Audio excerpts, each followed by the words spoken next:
Have you ever found yourself putting off important tasks, even though you know you should be getting started? Do you ever wonder why you keep delaying things, even when you're aware of the consequences, and how you can finally break free from the cycle of procrastination? Hello, and welcome back to the channel, everyone. In today's video, we are going to tackle one of the most frustrating habits many of us struggle with, procrastination. If you've ever found yourself scrolling through social media, watching TV, or getting distracted by everything but the task at hand, then this video is for you. Procrastination can be a major roadblock in achieving our goals and managing our time effectively. However, the good news is that there's a simple but powerful tool that can help break the cycle of delay and improve your productivity, the 3-minute rule. In the next few minutes, we'll dive into why we procrastinate, how it affects our lives, and how the 3-minute rule can help you take back control of your time and start getting things done. Whether you're dealing with a big project, daily chores, or simply struggling to motivate yourself, this video will provide you with practical tips to overcome procrastination once and for all. Let's start by exploring why we procrastinate in the first place. At its core, procrastination is often a response to avoidance. We put things off because they feel overwhelming, boring, or stressful. It's easier to avoid tasks that we don't enjoy or that seem too big to handle. However, this avoidance tends to create more stress in the long run, as the task remains unfinished and looms over us like a weight. The more we put it off, the more we increase our feelings of anxiety, guilt, or frustration. Take the example of Tim, a freelance writer who always struggled to meet deadlines. Tim would often put off starting articles, even when he knew he had plenty of time. He would convince himself that he was just waiting for inspiration to strike, but in reality, he was overwhelmed by the thought of writing. The longer he procrastinated, the more stress he piled onto himself, and eventually, he found himself in a mad scramble to complete assignments at the last minute. His work quality suffered, and the cycle of procrastination continued. Tim's experience is all too common.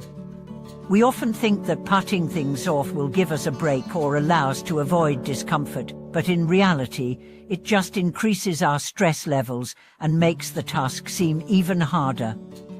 This is where the 3-minute rule comes in.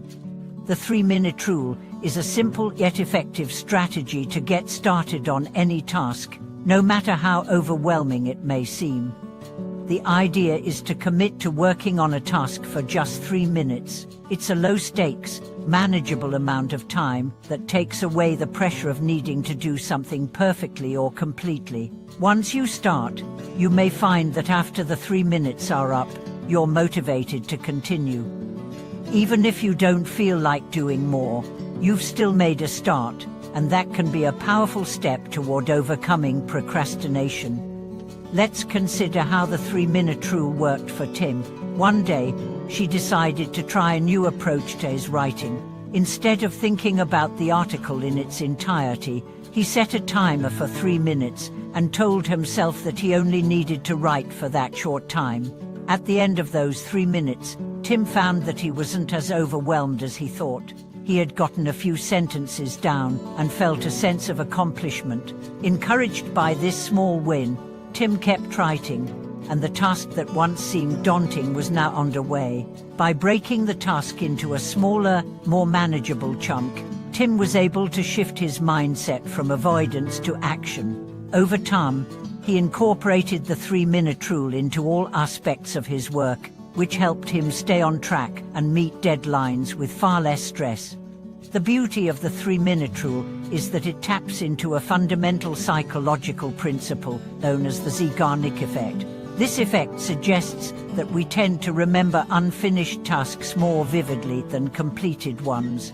When we start something, even if it's just for a short period of time, our brains become invested in it, and we are more likely to continue. The 3-minute rule essentially tricks our brains into beginning the task, and once we start, we are often motivated to finish. For now, let's talk about how you can apply the 3-minute rule to your own life. The first step is to identify the tasks you've been procrastinating on. Whether it's work-related tasks, household chores, or personal goals, take note of the tasks that you've been putting off. Once you've identified them, break them down into smaller steps. This is crucial because large, overwhelming tasks can feel impossible to start, whereas smaller, more manageable tasks seem more approachable.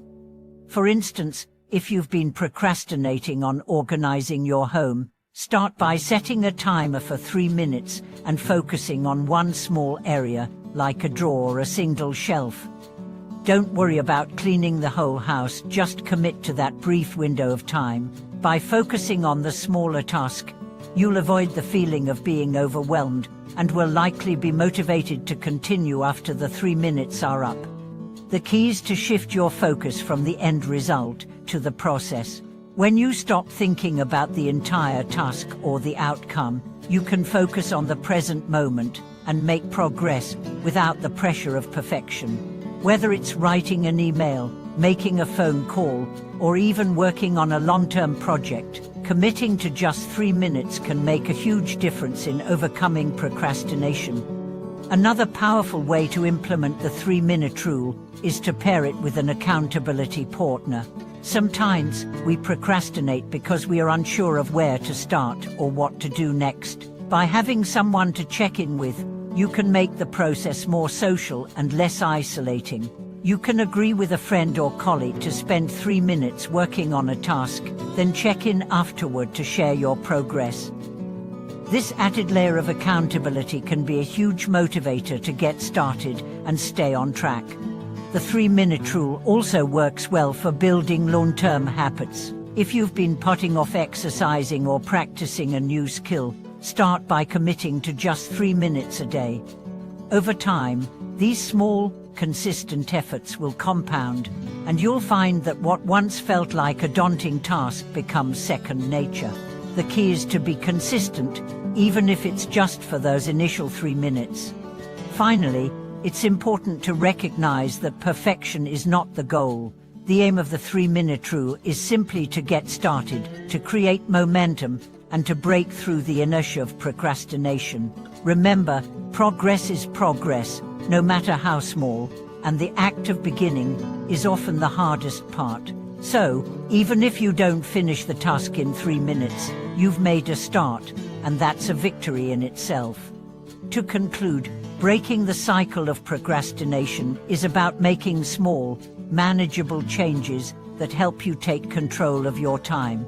The 3-minute rule is a simple but powerful tool that can help you overcome the urge to delay, reduce stress, and make steady progress toward your goals. By committing to just 3 minutes, you can shift your mindset, build momentum, and move forward with confidence. As we continue to explore how the 3-minute rule can help break the cycle of procrastination, it's important to recognize that the key to overcoming procrastination is not simply about getting tasks done. It's about shifting your entire mindset toward action and momentum.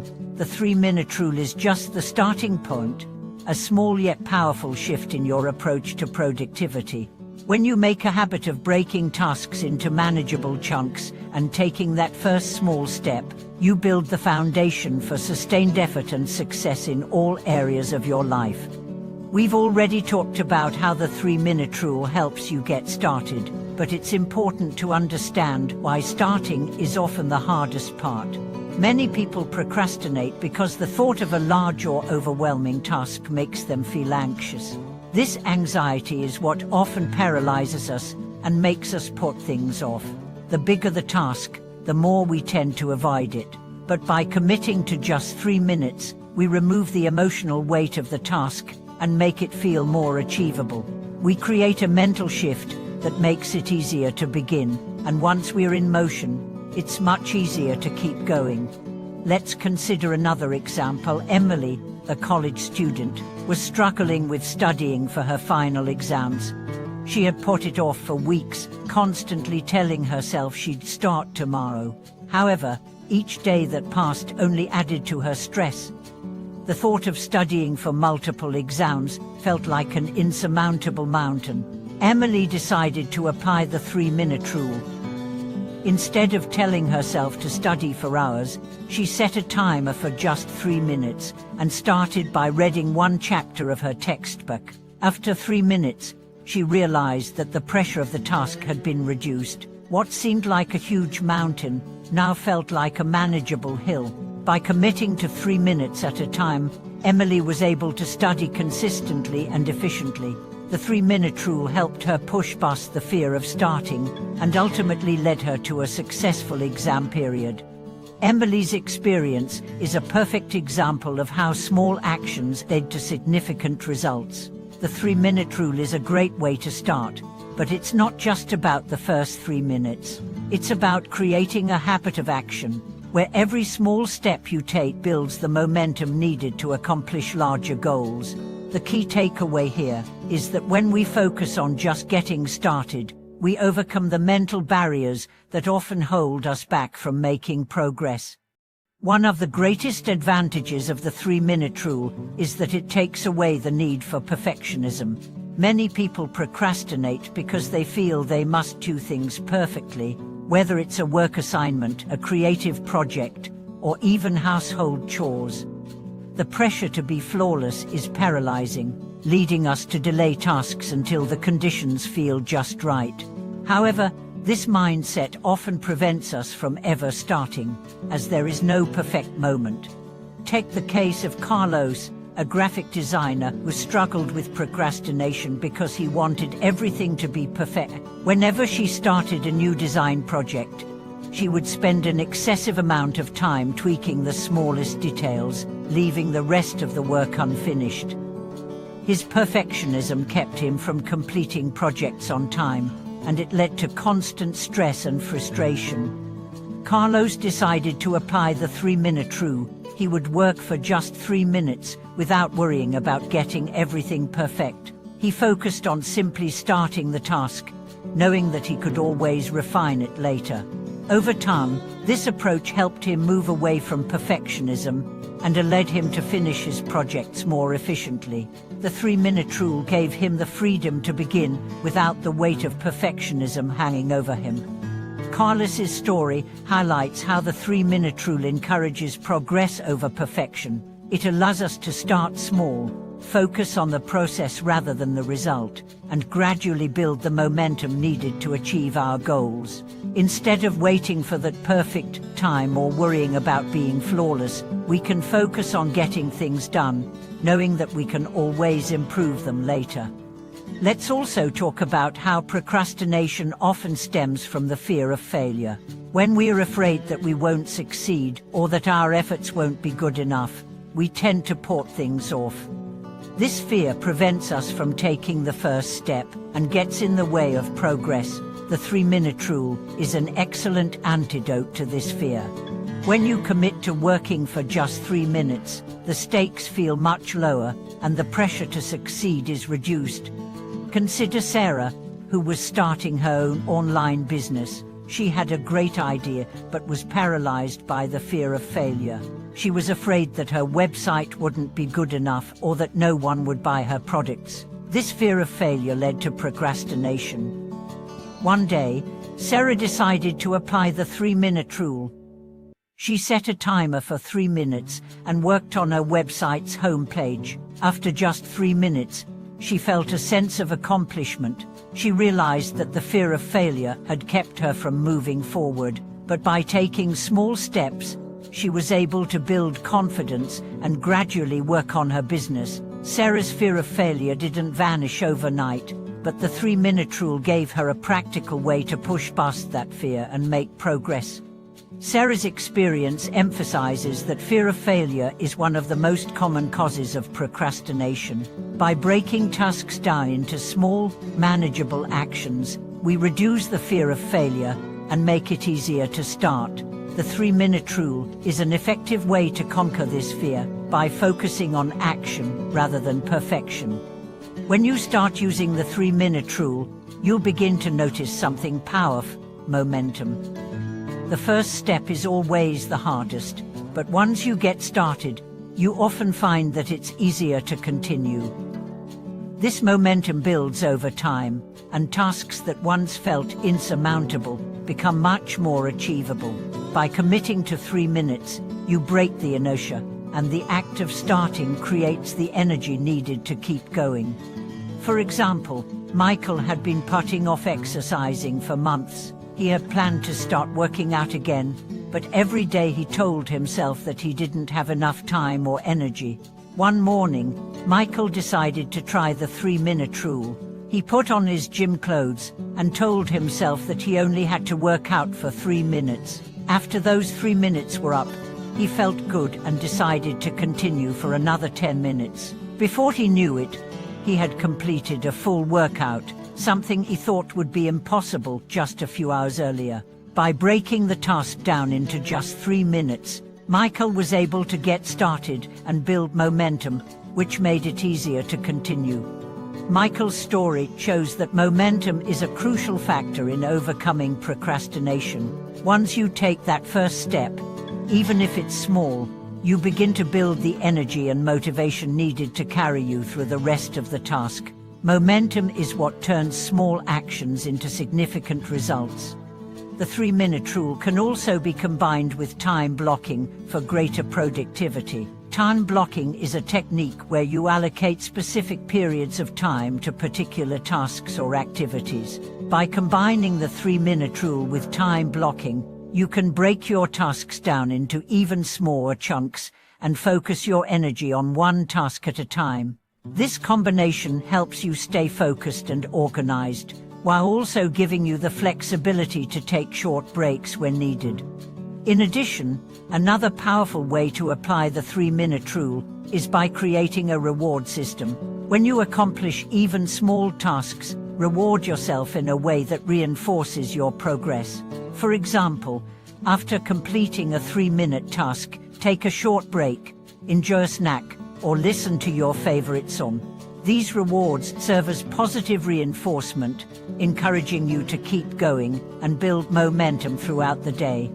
To sum up, the 3-minute rule is a simple but powerful strategy that can help you break free from procrastination and take control of your time. It reduces the emotional barriers that prevent you from starting, encourages progress over perfection, and helps you overcome the fear of failure. By committing to just 3 minutes, you can gain momentum, reduce stress, and increase your productivity. Thank you so much for watching this video. I hope these strategies help you break the cycle of procrastination and take action toward your goals. If you found this video helpful, please like, comment, and subscribe to support the channel. I'd love to hear your thoughts. What techniques have helped you overcome procrastination? Share your experiences below, and I'll see you in the next video.